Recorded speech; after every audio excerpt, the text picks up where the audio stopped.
maire de Triel-sur-Seine. Merci d'avoir accepté notre invitation. On voulait vous faire venir sur le plateau parce que vous avez décidé de mettre en place une mesure qui divise. Vous avez décidé d'imposer un couvre-feu dans votre commune, une sorte de couvre-feu. Les mineurs vont devoir justifier leur déplacement entre 23h et 5h du matin.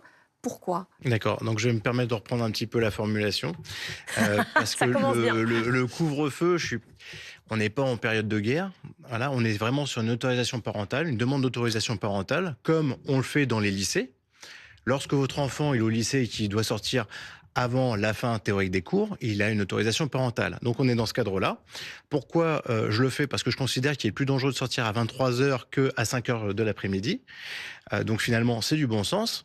La majorité des personnes, contrairement à ce que vous dites, pensent que un enfant qui a 15 ans ne doit pas être dehors. J'ai rien dit, hein, pardonnez-moi.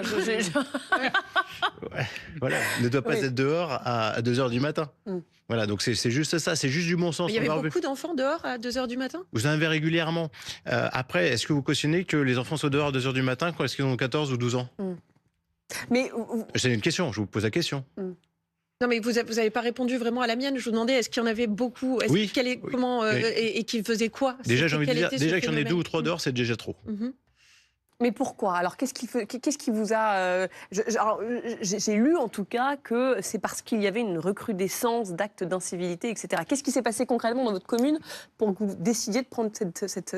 J'ai un cas concret où on a eu 24 vitres brisées sur des véhicules pendant la nuit. C'était 2 mineurs âgés de 15 ans qui se sont amusés avec un marteau brise-glace et qui ont fait toutes les voitures de la rue.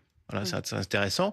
On a aussi le cas classique, ça va être dans des cages d'escalier où vous avez des parents qui laissent leurs enfants faire du bruit et déranger, empêcher les gens qui veulent aller travailler le matin de bonne heure de dormir. Et cela, on ne peut pas spécialement intervenir.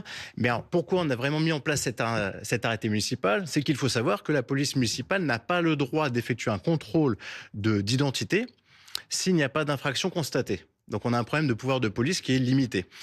Donc l'intérêt de cet arrêté municipal, ça va être de générer automatiquement, passé 23h, une infraction, entre guillemets. Donc ça permet de contrôler, de dire, mais voilà, posez les bonnes questions, pourquoi vous êtes dehors, qu'est-ce qui se passe, vos parents sont-ils au courant ?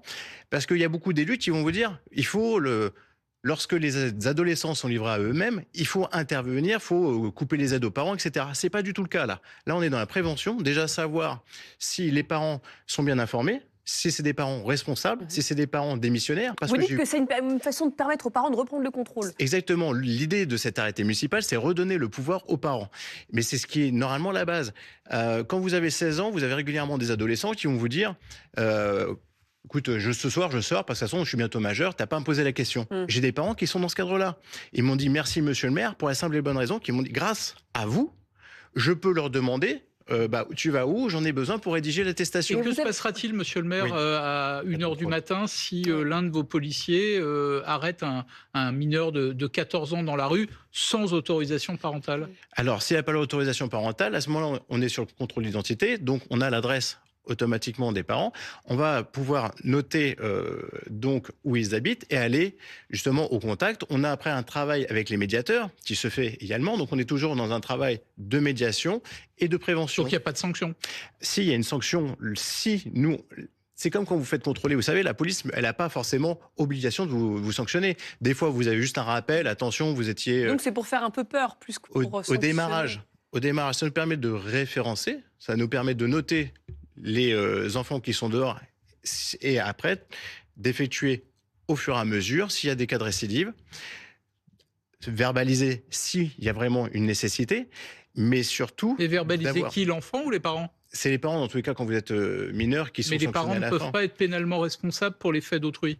Voilà, mais en fait, ça va retomber sur les parents. En tout cas, le mineur est verbalisé, mais c'est le parent qui paye à la fin. C'est ce qui se passe. J'ai déjà eu le cas, on a déjà eu plusieurs fois le cas, où vous avez des mineurs qui sont fait verbaliser pour des arrêtés en tir-groupement, etc., parce qu'ils étaient à dizaines à foutre le bordel, faut être honnête.